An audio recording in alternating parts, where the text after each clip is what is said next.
never thought I'd actually be doing one of these. These are the M.A.R.S converters. And first off, I want to talk about the packaging, because I'm sort of used to the Transformers packaging, where it's thick, it's heavy, it's good quality, but this is thin, it's lifeless. Blah. As you can see, it does have a helpful product shot down on the side, so you know what you're getting. On the back there, you do get your obligatory product shots and the dance transformation.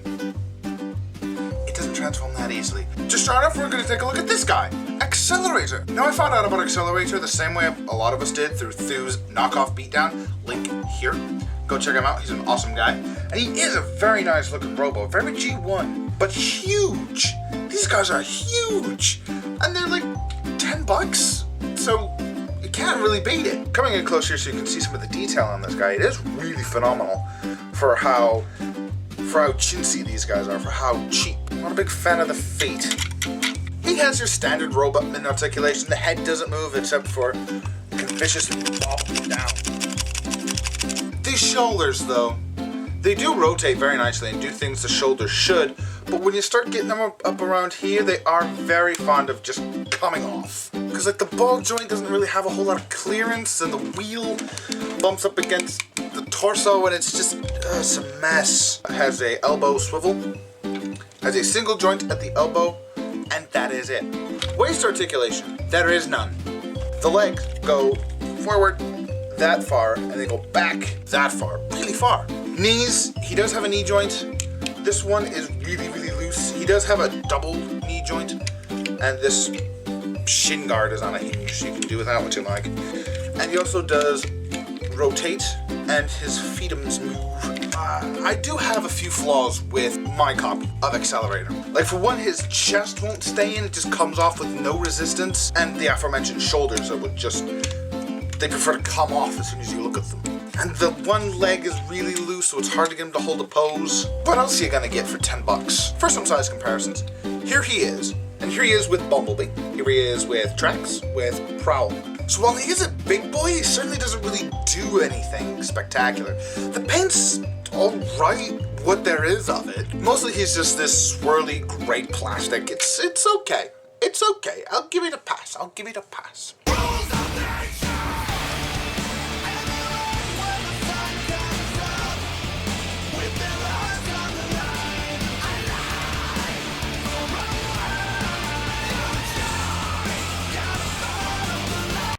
That wasn't half fiddly, was it? For as cheap as this guy is, I can sort of understand the cheap and cheerful route, but the panels just don't like to stay together. I don't know what it is. This guy just...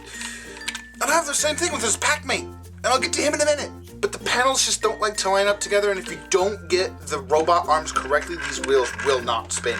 So it's a pretty sweet little Lamborghini mode, I think. Here he is with Sideswipe, just so you can see how big he is. And this guy back in the day was like 10 bucks. So that's Accelerator. Onto his pack-mate. Behold! Drift! Door. I kind of like this guy better than his buddy. Because for one, I really didn't know what to expect out of Drifter, and he's just got this old robot vibe. The one thing I do have a problem with is he's sort of always looking down. Is that a thing?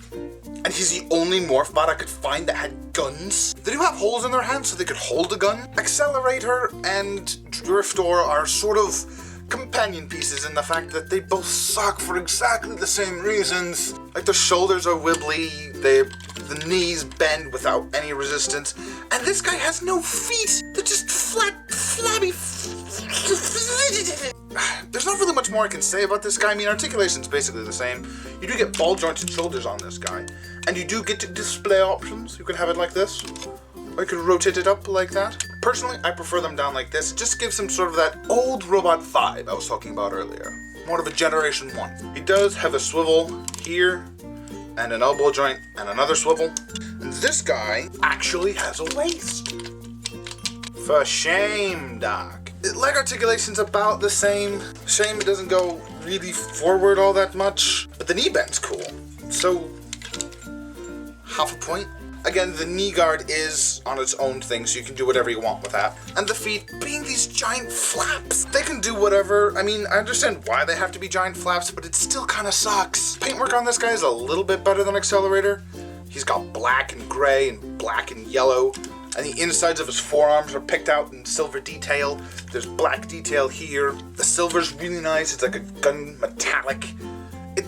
These are cool figures. I just don't know how I feel about them.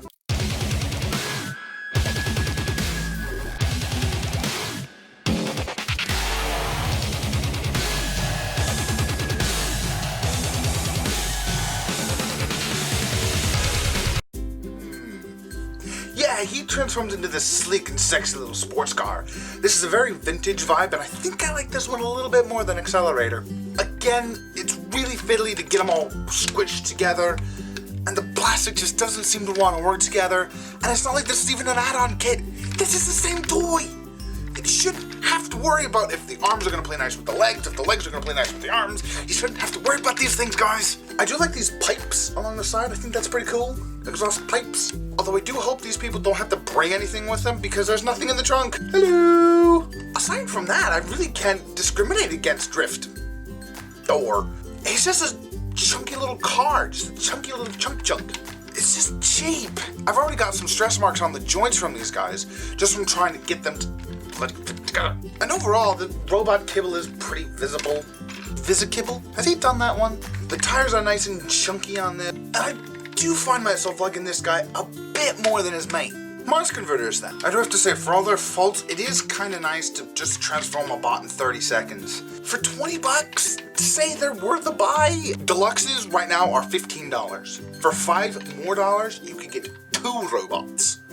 2 masterpiece-sized robots. I mean, they're clearly not rip-offs of Transformers molds. They are just transforming robots who turn into cars. Is that really a knockoff? Are Rocklords knockoffs? Then again, are GoBots rip-offs or are Transformers rip-offs of GoBots? Because I think GoBots came out first, and actually I think technically that Transformers... I have been Rocktimus Prime. This has been Accelerator and Driftor. I will sign off now saying hope you guys have a good day, good night, whenever you're watching this. Take care, guys.